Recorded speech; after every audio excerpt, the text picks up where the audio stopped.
She pressed the hot iron against my shoulder. I screamed. She didn't stop. And Mom? She stood at the doorway and laughed. Trash deserves to be burned, she said, sipping her tea like nothing had happened. Dad walked in, saw the blister forming, and huffed. If I were her, I would have burned your face too. That's silence after cruelty. That kind of silence doesn't heal. It spreads like infection. Hi. My name is Willa Monroe. And if you think you know how this ends, stay tuned. Because some stories aren't about pain. They're about fire. And how you learn to burn back without ever striking a match. What happens when the ones meant to love you become the blueprint for your destruction? I was 17. They said I deserved it. Because I didn't fold my sister's clothes. Because I spoke back. Because I dared to want anything at all. So I stood there, raw skin blistering, and listened as they joked about how lucky I was she didn't grab the stove. I didn't fight, didn't run, didn't report. I just went to my room, locked the door, and stared at the wall for hours. But something inside me cracked. Not like glass.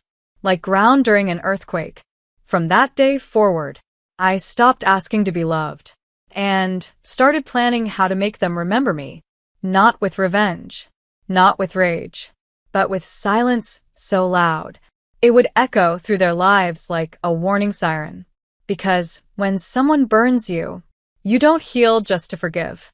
You heal so you can walk past them like they never existed, while they beg to matter again.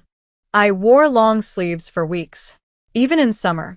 The burn wrapped around my shoulder like a secret I never volunteered. But people noticed. The way I flinched when someone reached too fast. The way I never hugged anyone with my left side. At school, I smiled. At home, I disappeared. My sister? She got rewarded. Mom gave her my phone. Dad gave her my silence. And when our pastor visited one Sunday, I remember how she sweetly said, "Willa's been a bit rebellious lately, but we're working on it." Rebellious. As if rebellion was saying no to being someone else's punching bag. I stopped eating dinner with them. Stopped responding in the family group chat. Just listened. Listened as they made plans for my sister's graduation trip. Listened as they used the savings account with my name on it. Listened as they played family without me. That's when I started saving. Every penny from tutoring. Every hour from the campus library job they didn't know I had. Every gift I was supposed to hand over, I kept. And quietly I started building a wall. One scholarship. One fake smile. One signed lease at a place they couldn't find. I didn't scream. Didn't threaten. Didn't say goodbye. I just left. Left behind the mattress where I used to cry. The bathroom mirror that never showed kindness. And the photo frames with me cut out. But I left something else too. A journal.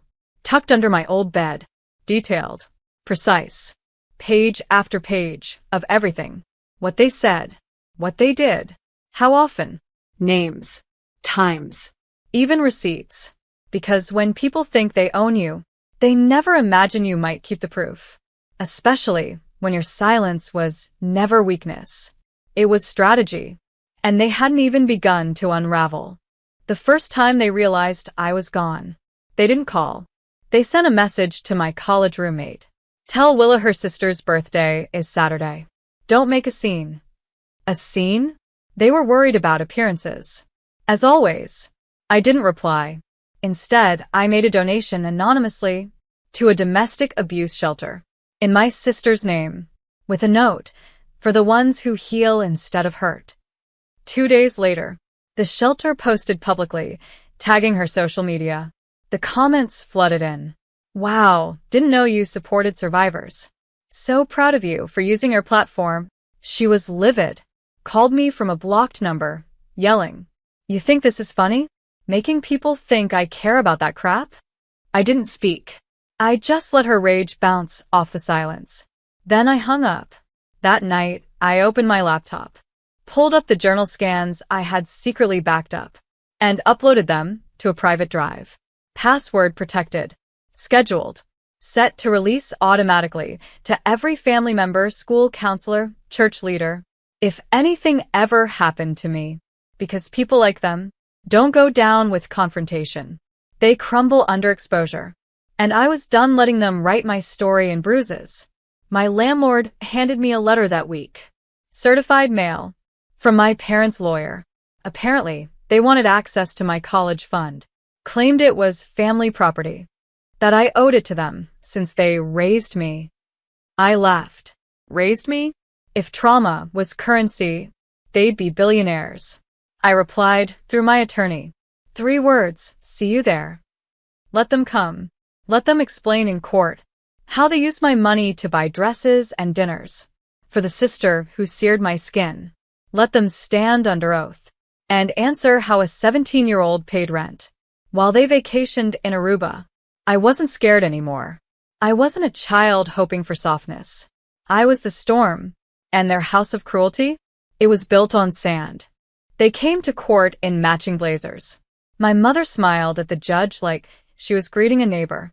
My father sat upright, hands folded, like a proud veteran of parenting. They didn't recognize the girl across from them. Hair pulled back. Documents in hand. Eyes that no longer begged for anything. Their lawyer opened with fake warmth. Your Honor, this is a family matter. Emotional misunderstandings. Miscommunications. I passed a folder to my attorney. He slid it across the bench. It thudded lightly on the wood. Inside? Photos. Medical records. A report from the school nurse. Burn patterns. The judge's smile vanished. Then came the voice recordings. My stepmom's laughter after the iron hissed. My dad's voice calling me dead weight. It was like peeling away their masks. With surgical precision. They tried to interrupt. My sister cried in the back row. Not for me, but for herself. What happens to me now? She whispered to my mother. And that's when I turned. Looked right at them. No anger. No performance. I used to think I wasn't enough. Now I know you feared I might become more than all of you combined. The courtroom fell still. Even the clock seemed to hesitate. The judge leaned forward. Voice low and deliberate. This is no longer a custody dispute over college funds. This is a case of documented abuse, financial exploitation, and emotional cruelty. Mississippi Lane, do you wish to press charges? I took a breath and smiled, the first real one in years. Yes. I do. Because healing doesn't always mean forgiving. Sometimes it means holding people accountable. With receipts, records, and steel in your spine. I walked out of that courtroom, not just free, but rewritten. No longer the burned girl in the corner. I was the one who lit the match and walked away while their lies turned to ash. News spreads fast in small towns, but nothing moves faster than shame denied.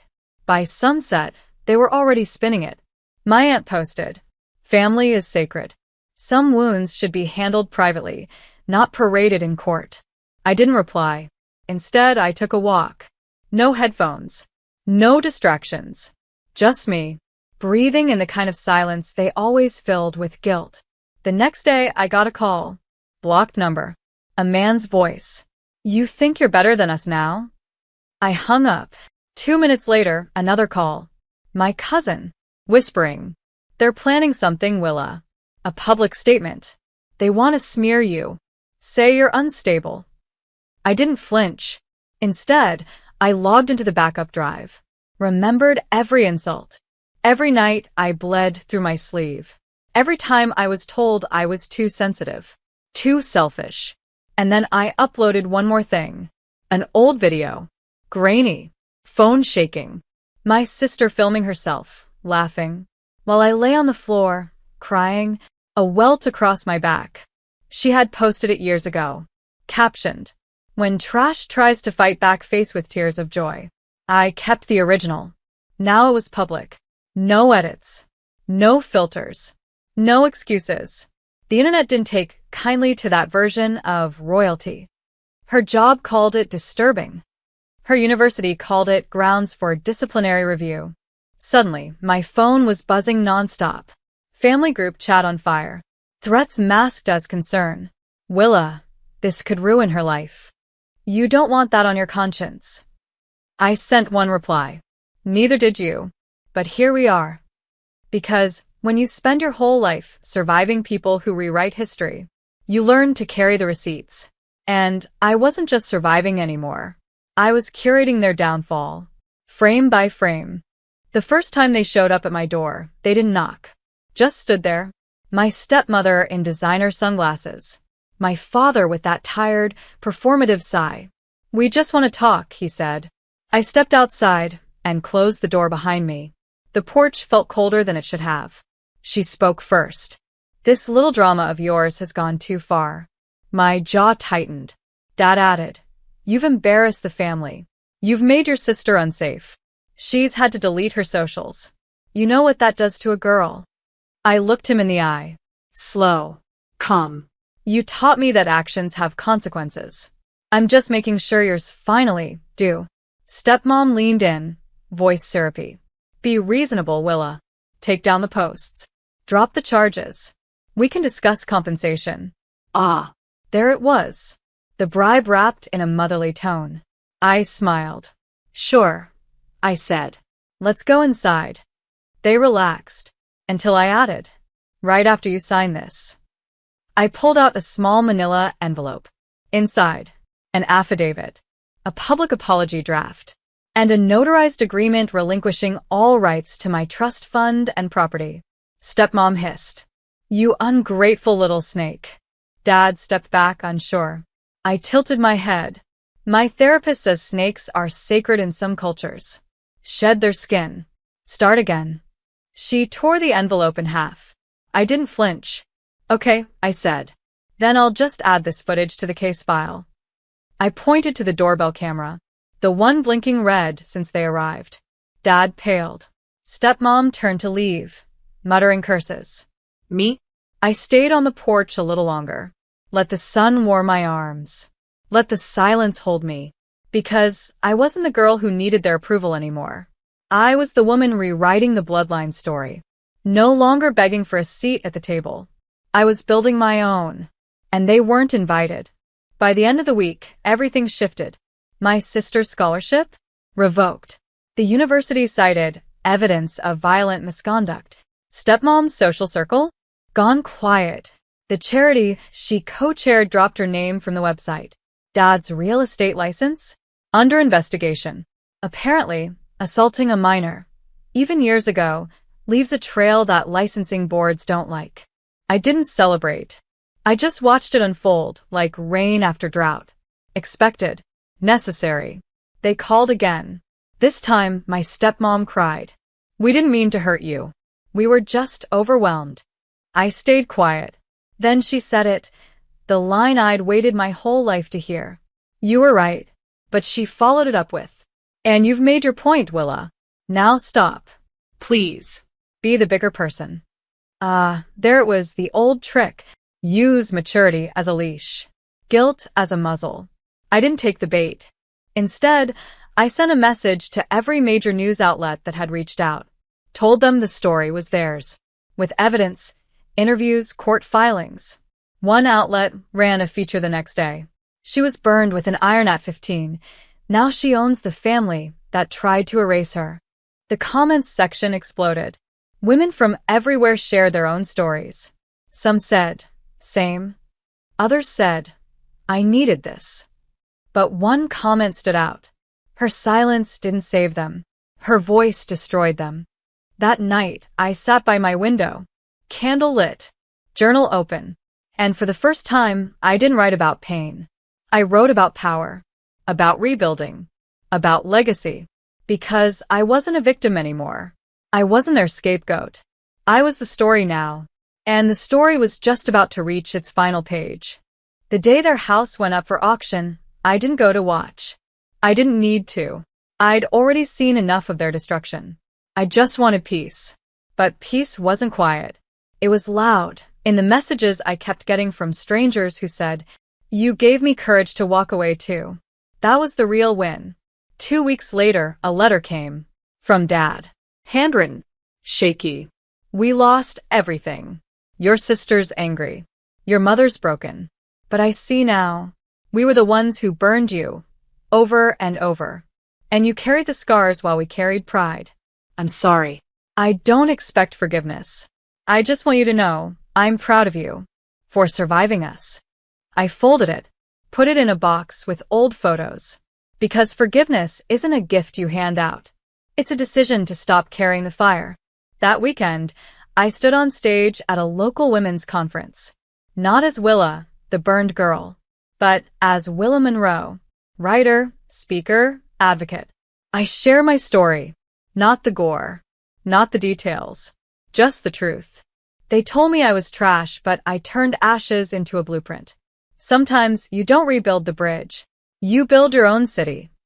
The room stood and clapped. Some cried. Some whispered, "Thank you." Later that night, I looked at my reflection. The scar on my shoulder still there, but softer now. A reminder, not a wound. Because I didn't ruin their lives. They ruined their own. I just stopped letting their fire spread. And as I turned off the lights in my apartment, I whispered to the quiet, "I am free.